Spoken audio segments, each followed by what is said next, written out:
Bonjour les enfants, à nouveau on se retrouve sur notre chaîne YouTube et aujourd'hui on va parler de la lecture de l'heure. Alors, pour lire l'heure, on a besoin de montres, de pendules, de réveil, ça tu le sais très bien. Et quelle unité de mesure est-ce qu'on utilise pour exprimer l'heure? Eh bien tu as raison, on utilise tout simplement l'unité de mesure l'heure qu'on va écrire plus rapidement avec la lettre H. Il y a aussi la minute,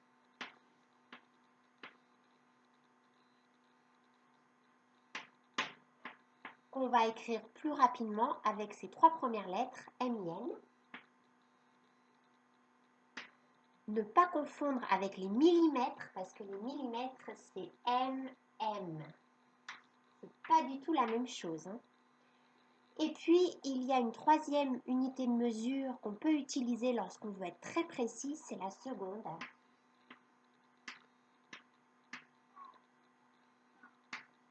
On écrit avec un C, mais on prononce le son GE, la seconde.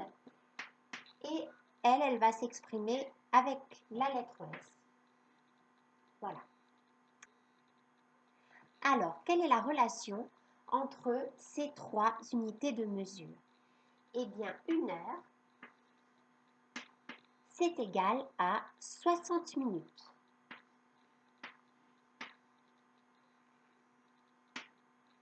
Et une minute,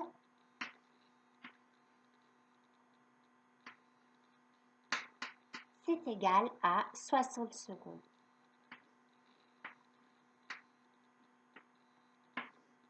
Voilà. Donc, sur les réveils, sur les pendules, sur les montres, on pourra retrouver des aiguilles. Nous, on va apprendre à lire l'heure avec des aiguilles.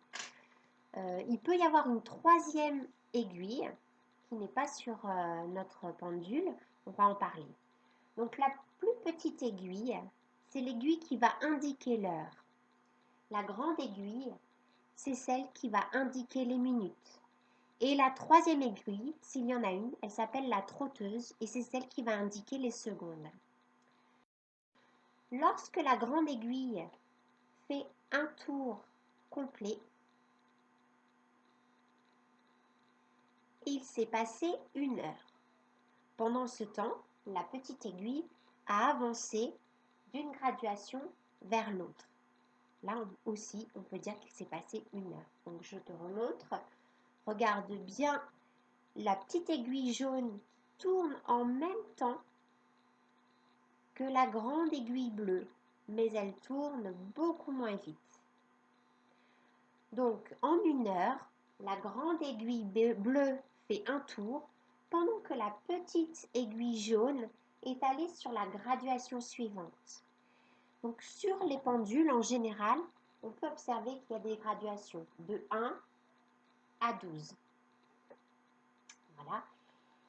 Ces graduations qu'on voit là, ce sont les graduations qui indiquent les heures. Ici, il y a d'autres graduations qui sont rarement inscrites sur la pendule. Là, elle est sur la nôtre, mais en général, on ne les voit pas. Ce sont les graduations des minutes. Et si tu t'amusais à compter tous les petits points, eh bien, tu verrais qu'il y en a 60. Il y en a 5 jusque-là, 10, 15, 20, 25, 30, 35, 40, 45, 50, 55 et 60. Donc, il y a donc 60 graduations qui correspondent aux 60 minutes contenues dans une heure. Lorsque la grande aiguille ne fait que la moitié d'un tour, c'est donc la moitié d'une heure, on parle d'une demi-heure. Et la moitié de 60, tu sais bien ce que c'est 30.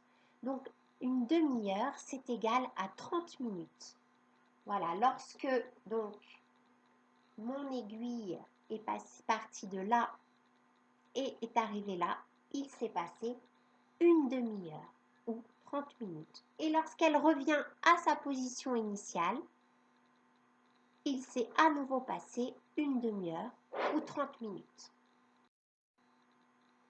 Donc là, si tu observes la pendule, la petite aiguille est sur le 9.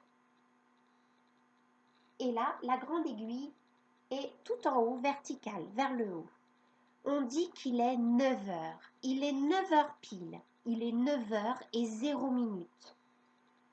À partir de ce moment-là, la grande aiguille va continuer son mouvement, car comme je le disais, elle ne s'arrête jamais.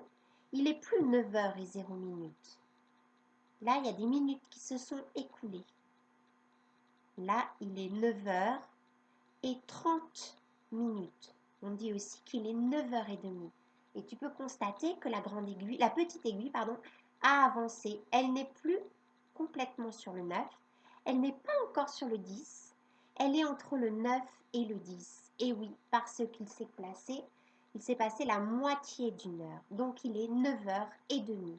Et la petite aiguille est donc bien entre le 9 et le 10. La grande aiguille avance, toujours. Et maintenant, il est 10 heures. Puis, elle va continuer son chemin.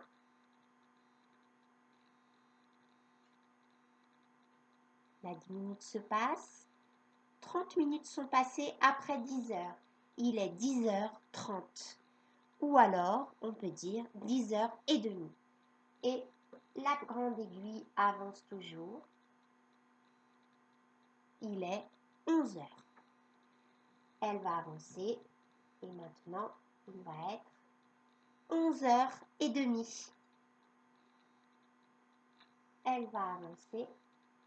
Et là, elles sont toutes les deux à la verticale, vers le haut. On dit qu'il est 12 heures. 12 heures, c'est aussi midi. Mais attention, il peut être aussi 0 heure parce que ça peut être la nuit. Et dans ce cas, il est minuit. Donc, tu peux constater que dans cette position, on distingue l'heure de midi ou de minuit en fonction du moment où on se trouve dans la journée. Et en fait, c'est la même chose pour toutes les heures. Ici, si je continue le chemin, 1 heure se passe. On dit qu'il est 1 heure. Il est 1 heure, mais si c'est l'après-midi, on peut dire aussi qu'il est 13 heures. Alors, combien de temps dure une journée complète? Une journée,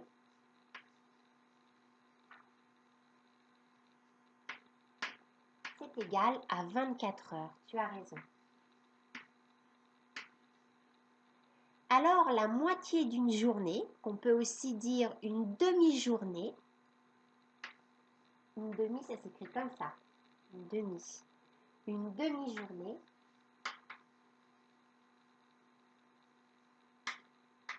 c'est donc la moitié de 24, et ça, tu sais, c'est 12 heures.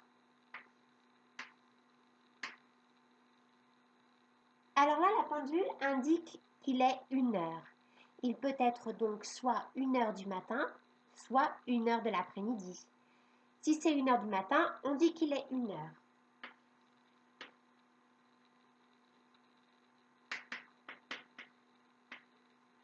Si c'est l'après-midi, on peut dire qu'il est 1 heure.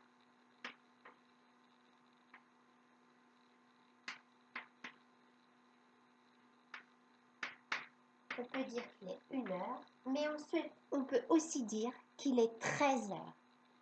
C'est 12 plus 1. On peut aussi dire qu'il est 13 heures. Et oui, parce que entre 1 heure du matin et 1 heure de l'après-midi, eh bien la petite aiguille, elle a fait tout un tour. Il s'est passé 12 heures. C'est pourquoi on dit qu'il peut être 13 heures. On peut aussi dire qu'il est 13 heures lorsque c'est l'heure de l'après-midi. Et d'ailleurs, sur ma pendule, si j'avance un petit peu, tu vois qu'ici, il y a un 13. Et s'il se passe 1 heure de plus et qu'on est l'après-midi, ce sera 14 heures. Parce que 2 plus 12, ça fait 14. Et si je fais encore 1 heure supplémentaire, il sera 15 heures. parce que 3 plus 12, ça fait 15. Et si je tourne encore et que c'est l'après-midi, on peut dire qu'il est 16 heures parce que 4 plus 12, ça fait 16. Et ainsi de suite.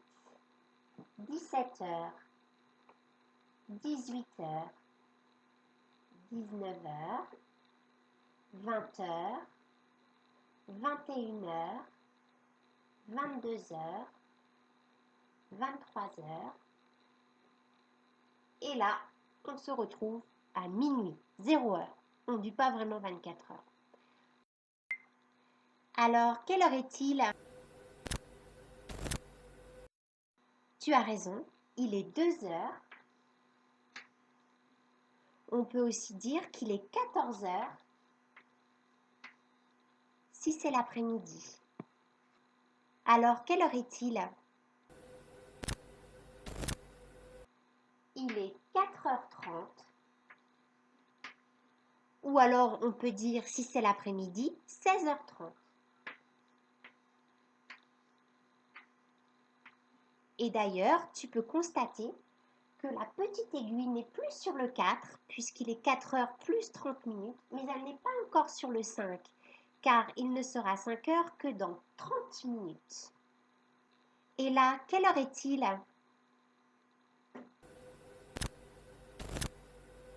Il est 7 heures.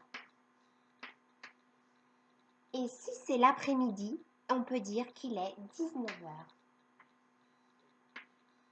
Là, tu vois, la petite aiguille est bien sur le 7 parce qu'il est 19 heures pile ou 7 heures pile. Et là, quelle heure est-il? Tu as raison, il est 11h30. Et si c'est l'heure de la nuit, eh bien on peut dire qu'il est 23h30. La petite aiguille est bien entre le 11 et le 12. Et dans une demi-heure, il sera quelle heure? Dans 30 minutes, il sera quelle heure? On vérifie. Hop, dans 30 minutes, il sera midi ou minuit en fonction de à quel moment on se trouve dans la journée. Voilà, cet épisode est terminé. J'espère qu'il t'a plu. J'espère que tu as tout compris. Si tu as des questions, n'hésite pas à me les poser par mail. Eh bien, j'espère qu'on va se voir bientôt. Et je te souhaite une bonne fin de journée et à très bientôt, en tout cas, pour un nouvel épisode.